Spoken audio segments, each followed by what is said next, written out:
നമസ്കാരം സുഹൃത്തുക്കളെ. ഈ ലോകത്തിലെ വൻ ശക്തികളായിട്ടുള്ള ഇന്ത്യയും ചൈനയും റഷ്യയും ഒന്നിക്കുന്നു എന്നതാണ് ഇപ്പോഴത്തെ ഏറ്റവും പുതിയ വാർത്ത.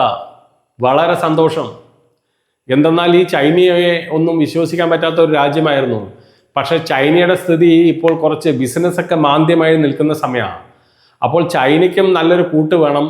അപ്പോൾ ഇന്ത്യക്കും ഈ ചൈനയുടെ പ്രശ്നങ്ങൾ തീർക്കണം, ഈ അതിർത്തി പ്രശ്നങ്ങളൊക്കെ തീർക്കേണ്ടത് അത്യാവശ്യമാണ്. അതുകൊണ്ട് തന്നെ റഷ്യയുമായിട്ട് നമ്മൾ നല്ലൊരു ബന്ധത്തിലാണ്. റഷ്യയിലേക്ക് ഇപ്പോൾ രണ്ട് ദിവസം മുമ്പാണ് നമ്മുടെ വിദേശകാര്യമന്ത്രി എസ് ജയശങ്കർ റഷ്യയിൽ പോയിട്ട് പുടിനുമായിട്ട് വളരെ ദീർഘമായ ഒരു ചർച്ച നടത്തുകയുണ്ടായി. അതായത് നമ്മുടെ രാജ്യത്തുള്ള ഊർജ്ജ പ്രതിസന്ധി തീർക്കുവാനായിട്ട് ആണവ റിയാക്ടറുകൾ, അതായത് വൈദ്യുതിയുടെ പ്രതിസന്ധി നമ്മുടെ രാജ്യത്ത് തീർക്കണം. നമ്മുടെ രാജ്യം വളർന്നുകൊണ്ടിരിക്കുന്ന ഒരു രാജ്യമാണ്. അപ്പോൾ നമുക്ക് വൈദ്യുതി അത്യാവശ്യമാണ്. ജലവൈദ്യുതിയിൽ നിന്നും നമുക്ക് കൂടുതലായിട്ട് നമുക്ക് വൈദ്യുതി ഉൽപ്പാദിപ്പിക്കുന്നുണ്ടെങ്കിലും നമുക്ക് ആണവ ഊർജം കൂടെ നമുക്ക് അത്യാവശ്യമാണ്.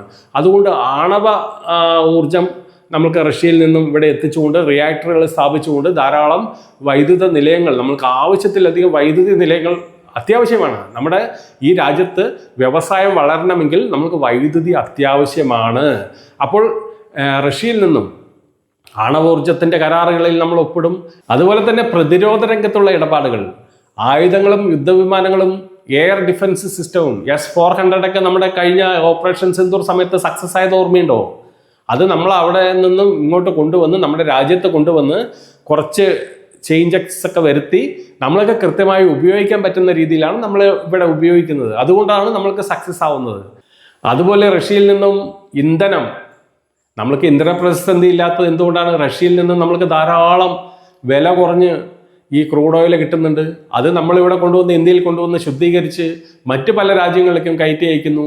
നമ്മൾ വെനസ്വേലയിൽ നിന്നും ഇന്ധനം വാങ്ങിക്കുന്നുണ്ട്, ക്രൂഡ് ഓയിൽ വാങ്ങിക്കുന്നുണ്ട്.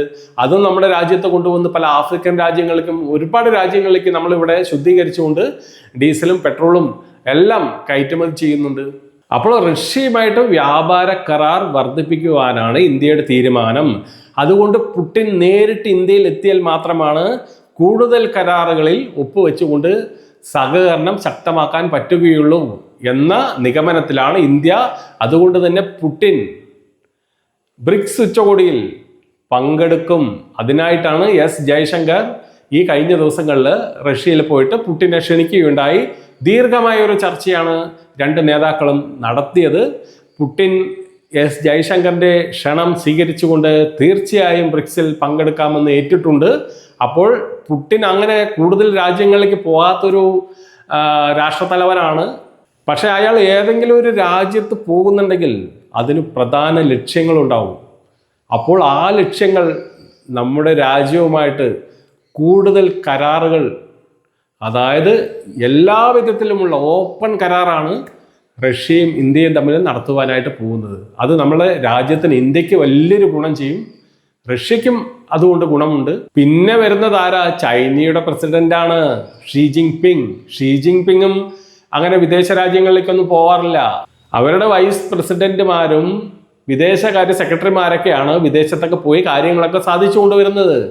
ഷീ ജിൻപിങ്ങും ഈ പുടിനെ പോലെ തന്നെയാണ്. അയാൾ ഒരു രാജ്യത്ത് പോകുന്നുണ്ടെങ്കിൽ അതിന് പ്രധാനപ്പെട്ട കാരണങ്ങളുണ്ടാവും, കാര്യങ്ങളുണ്ടാവും. അതുകൊണ്ട് തന്നെ ഷീ ജിൻപിങ്ങും ഇന്ത്യയിലേക്ക് വരുന്നു. ഈ രണ്ട് നേതാക്കളും എപ്പോഴാണ് വരുന്നത്? സെപ്റ്റംബർ 12, 13 തീയതികളിൽ ബ്രിക്സ് ഉച്ചകോടി ഇന്ത്യയിലാണ് നടക്കുന്നത്. അപ്പോൾ ഇവിടെ വരുന്നു. ഷീ ജിൻപിങ്ങിനെ ക്ഷണിക്കുവാനായിട്ട് പോയത് അജിത് ഡോവലാണ്. റഷ്യയിൽ പുടിനെ ക്ഷണിക്കുവാനായിട്ട് പോയത് എസ് ജയശങ്കറാണ്. ഇനി ജപ്പാനുമായിട്ട് നമ്മൾ നല്ല ബന്ധത്തിലാണല്ലോ. ആ ജപ്പാനുമായിട്ട് വലിയ രീതിയിലുള്ള വ്യാപാര ബന്ധമാണ് നമ്മൾക്കുള്ളത്. അതുകൊണ്ട് തന്നെ ജപ്പാൻ പ്രധാനമന്ത്രിയെ സനായോ തക്കൈച്ചിയെ ക്ഷണിക്കുവാനായിട്ട് പീയൂഷ് ഗോയലാണ് പോയിരിക്കുന്നത്. നമ്മുടെ വാണിജ്യ മന്ത്രിയായിട്ടുള്ള കേന്ദ്ര വാണിജ്യ മന്ത്രി പീയൂഷ് ഗോയലാണ് ജപ്പാനിൽ പോയിരിക്കുന്നത്. അതുകൂടാതെ നിരവധി രാജ്യങ്ങൾ, ഇസ്രായേൽ, ഓസ്ട്രേലിയ, ഈ ലോകത്തെ വലിയ ശക്തികളായിട്ടുള്ള പല രാജ്യങ്ങളുടെയും രാഷ്ട്രത്തലവന്മാർ ബ്രിക്സ് ഉച്ചകോടിയിൽ പങ്കെടുക്കുന്നുണ്ട്. ഈ വരുന്ന ബ്രിക്സ് ഉച്ചകോടി സെപ്റ്റംബർ മാസം 12, 13 നടക്കുന്ന ബ്രിക്സ് ഉച്ചകോടി കഴിയുന്നതോടുകൂടി ഇന്ത്യയുടെ തലവര തന്നെ മാറ്റിമറിക്കുന്ന നിരവധി കരാറുകളിൽ ഒപ്പുവെക്കും. നമ്മുടെ രാജ്യം തകർന്നു കാണണം, നമ്മുടെ വളർച്ചയെ തടയണം എന്നൊക്കെ ആഗ്രഹിക്കുന്ന ഈ അമേരിക്കയും പാകിസ്ഥാനും ഈ തുർക്കിയും അങ്ങനെ കുറേ രാജ്യങ്ങളുണ്ട്. അവർക്കൊക്കെ വലിയൊരു തിരിച്ചടി കൊടുക്കുവാനായിട്ടാണ് നമ്മുടെ ഭാരതം ഇപ്പോൾ ശ്രമിച്ചു കൊണ്ടിരിക്കുന്നത്. അതെന്തായാലും സക്സസ് ആവും.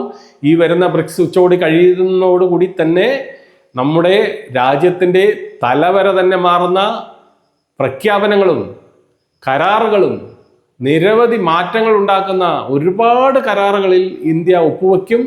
അതോടൊപ്പം തന്നെ നമ്മുടെ രാജ്യം കൂടുതൽ വളർച്ചയിലേക്ക് കുതിക്കും എന്ന് തന്നെയാണ് വരുന്ന വാർത്തകളിൽ നിന്നും നമ്മൾക്ക് മനസ്സിലാവുന്നത്.